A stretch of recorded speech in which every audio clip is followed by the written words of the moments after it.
c'est l'automne. J'ai la goutte au nez et le mois d'octobre touche à sa fin. Je pense qu'il est donc temps de frissonner.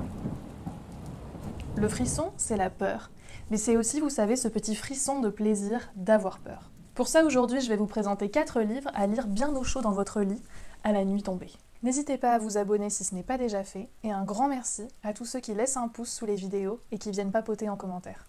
On va commencer cette sélection avec Pauline d'Alexandre Dumas, publié en 1838. Le livre joue sur plusieurs récits enchâssés. On a Dumas qui retrouve un vieil ami, Nerval, qui va lui raconter l'histoire de Pauline, une femme qu'il a aimée et qui est morte il y a un an. Dans ce récit, Pauline explique comment elle a épousé Horace de Bosval et comment aller vivre dans son château a fait basculer sa vie dans l'horreur. Donc on a un récit gothique traditionnel mais avec des petites pointes de romantisme qui sont toujours sympas. Ça fait peur parce que le récit joue avec cette image du Moyen-Âge violent, sombre, dans lequel une jeune fille vertueuse va être confrontée au mal sous la forme des vices des hommes. Et on retrouve ce même effet glaçant qu'on peut avoir à la lecture de Barbe Bleue par exemple, quand le personnage supplie, implore, vraiment mais briserait le cœur de n'importe qui, mais que le méchant ne flanche pas. On sent qu'il n'y a pas de négociation possible et qu'elle est déjà morte. Donc il y a à la fois le mystère, l'enquête, la tension sous-jacente quand elle essaie de comprendre vraiment ce qui se passe, puis cette sensation terrible qu'on partage avec elle d'être pris au piège et de voir sa mort arriver.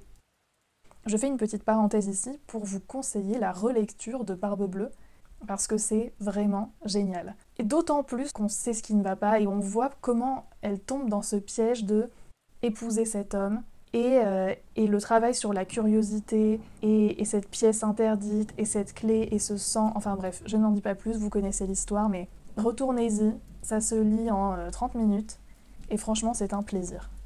Le deuxième livre de cette sélection, c'est Le Chien des Baskerville de Sir Arthur Conan Doyle. C'est publié en 1902 et ça raconte l'histoire de Sir Charles Baskerville qui se promenait dans les jardins de son manoir près de la lande à la nuit tombée et qui a fait une crise cardiaque. Mais sous toute cette banalité, cela aurait un lien avec une légende familiale qui dit qu'un chien démoniaque errait dans la lande à la recherche des descendants de Hugo Baskerville pour se venger comme ça sur toute sa lignée. Donc Sherlock et Watson partent dans cette campagne désolée pour mener l'enquête et protéger le dernier héritier qui vient d'arriver pour l'enterrement. Bon alors là, la peur joue surtout sur l'ambiance, sur cette atmosphère de la lande, c'est désolé, il y a du brouillard, c'est un véritable labyrinthe hanté. En plus il y a ces tourbières mortelles, vous savez où on marche dedans et ça devient de la boue et ça nous avale. Et comme les personnages, on se retrouve à errer dans ce brouillard, dans cette lande désolée, complètement perdue, en sachant que il y a un gars qui a été condamné pour meurtre, qui s'est évadé et qui se planque dans le coin,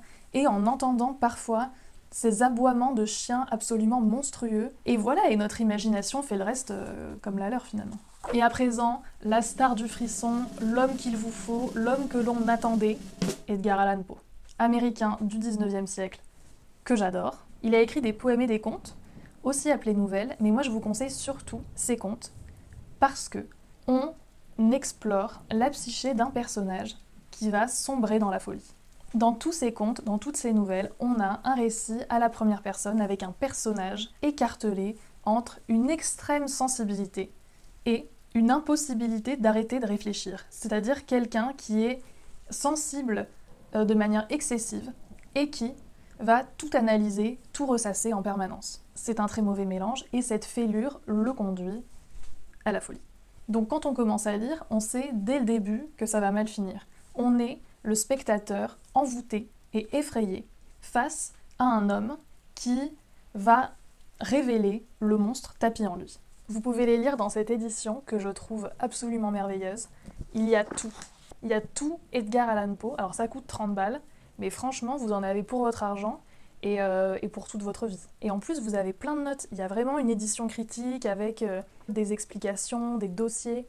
C'est la joie. Le tout premier conte que j'ai lu d'Edgar Allan Poe, c'était dans l'édition de Benji Lacombe, Les Contes Macabres. Ça s'appelait Bérénice. C'est pas l'un des plus connus, mais ça m'a traumatisée. Et j'y pense encore aujourd'hui avec fascination et répulsion. Il faut y aller en se laissant porter par le narrateur et en le regardant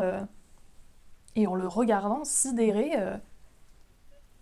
se détruire et détruire les autres. Sinon, une autre bonne option pour commencer, c'est le cœur révélateur, qui est plus connu et qui marche bien. Non, c'est frissonnant.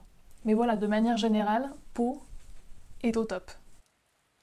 Le quatrième livre dont je voulais vous parler et que j'ai complètement oublié sur le moment, c'est Dracula de Bram Stoker. C'est l'histoire d'un notaire de Londres qui doit aller régler des papiers directement avec son client. Pour ça, il se rend chez lui, en Transylvanie, et reste plusieurs semaines dans son château.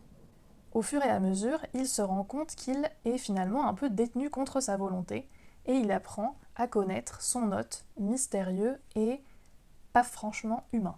En parallèle de ça, on suit sa fiancée, Mina, restée à Londres, avec son petit groupe mondain autour d'elle, qui va, petit à petit, elle aussi, être menacée par le plan de Dracula. Ce qui est absolument terrifiant dans cette histoire, c'est la menace réelle qu'il incarne, une menace morale, physique, psychologique. Vraiment, il est le mal, il est la luxure, il est l'animalité. Et les personnages vont mener l'enquête pour comprendre ce qu'il est. Et ça prend une grosse partie du livre, mais c'est vraiment intéressant parce qu'on voit petit à petit toutes les strates qu'ils vont découvrir de ce qui fait cet être et de ce qui fait toute sa nature profondément vile. Et une scène qui est particulièrement flippante, je trouve, et vraiment, mais on est là, on frissonne et on se dit, mais heureusement que ce n'est pas moi, c'est quand, au début, le notaire arrive sur place dans le château du comte Dracula et qu'il se rend compte que quelque chose ne va pas en fait. Il ne sait pas quoi, et il est là dans ce château avec face à cet homme qui ne réagit pas tout à fait normalement. Il y a tous ces petits indices qui mettent mal à l'aise, et on sent la menace qui grandit, et on sent que ça va mal se finir, et il n'y a pas d'issue. Psychologiquement, c'était éprouvant et merveilleux à la fois. Le dernier livre dont j'aimerais vous parler, c'est Blackwater de Michael McDowell, et c'est publié en 1983. 1983. Bon, alors, ça fait 6 tomes, mais en fait, pour moi, c'est plus un qui fait 6 ou 6 qui font 1. C'est pas vraiment des tomes, quoi, c'est du feuilleton, donc au fond, c'est la même histoire. Et s'ils avaient voulu moins faire du flouze, et moins reproduire ces sensations feuilletonesques, ils auraient fait comme on fait pour les romans du 19e publiés en feuilleton, on fait ça en un seul tome, quoi. Petit chipotage à part, ça parle d'une ville qui s'appelle Perdido dans le sud des États-Unis, où il va y avoir une crue énorme, la rivière déborde, il pleut, c'est l'enfer, et une femme mystérieuse va être sauvée et recueillie par la famille Casquet. Elle va tout faire pour s'y intégrer, mais on ignore quelles sont ses réelles motivations. Donc voilà, on va suivre la famille sur plusieurs décennies, et ce qui est sympa aussi, c'est qu'à son destin vont se mêler des éléments surnaturels. Bon, je vais pas m'étendre ici parce qu'en fait, le truc dont je voudrais parler commence, l'élément flippant arrive à partir du tome 3. Est-ce qu'il ne donne pas le ton, franchement? Je vais simplement préciser qu'on a une pièce hantée dans une grande maison avec un fantôme qui va psychologiquement torturer les vivants, jouer avec leurs nerfs et du coup, avec les nôtres. Quand on le lit, on a ce frisson dans la colonne vertébrale là, qui descend et qui est un peu coincé en même temps. Voilà pour cette sélection. Après, j'entends des voix qui disent « Le chien des Baskerville », on sait que c'est une aventure de Sherlock Holmes et donc que Watson et lui vont résoudre l'enquête et vont continuer leur petite vie. On n'a pas peur pour eux. Pareil pour Barbe Bleue, on peut se dire oui, on connaît l'histoire par cœur depuis qu'on est petit, on sait que ça se termine bien, ça fait plus peur. Eh bien, lisez-les ou relisez-les. Parce que quand on les lit, on renoue avec son âme d'enfant, avec ses sensations de lecture. Et on joue à se faire peur. On sait qu'on est dans notre lit, qu'on ne risque rien, et pourtant on y croit. C'est un peu comme au théâtre, quand on sait qu'on est dans notre fauteuil et qu'on regarde des gens jouer des personnages, et pourtant, on est dans l'histoire, on y croit aussi.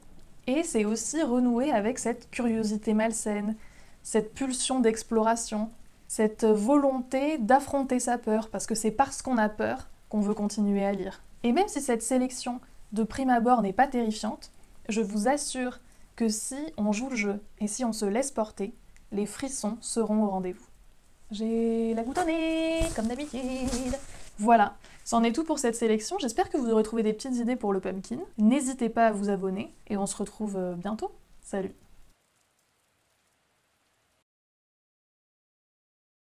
Bérénice et moi, nous étions cousins et nous grandîmes ensemble dans le manoir paternel. Mais nous grandîmes différemment. Moi, maladif et enseveli dans ma mélancolie. Elle, agile, gracieuse et débordante d'énergie. À elle, le vagabondage sur la colline. À moi, les études du cloître. Moi, vivant dans mon propre cœur et me dévouant, corps et âme, à la plus intense et à la plus pénible méditation. Elle, errant insoucieuse à travers la vie, sans penser aux ombres de son chemin ou à la fuite silencieuse des heures au noir plumage. Bérénice, j'invoque son nom, Bérénice, et des ruines grises de ma mémoire se dressent à ce son 1000 souvenirs tumultueux. Ah, son image est là, vivante devant moi, comme dans les premiers jours de son allégresse et de sa joie. Ô magnifique et pourtant fantastique beauté! Ô sylphe parmi les bocages d'Arnheim! Ô naïade parmi ses fontaines! Et puis tout est mystère et terreur, une histoire qui ne veut pas être racontée.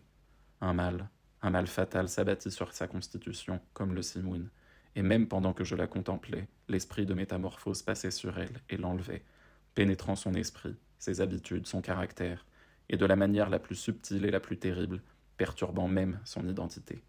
Hélas, le destructeur venait et s'en allait, mais la victime, la vraie Bérénice, qu'est-elle devenue? Je ne connaissais pas celle-ci, ou du moins, je ne la reconnaissais plus comme Bérénice.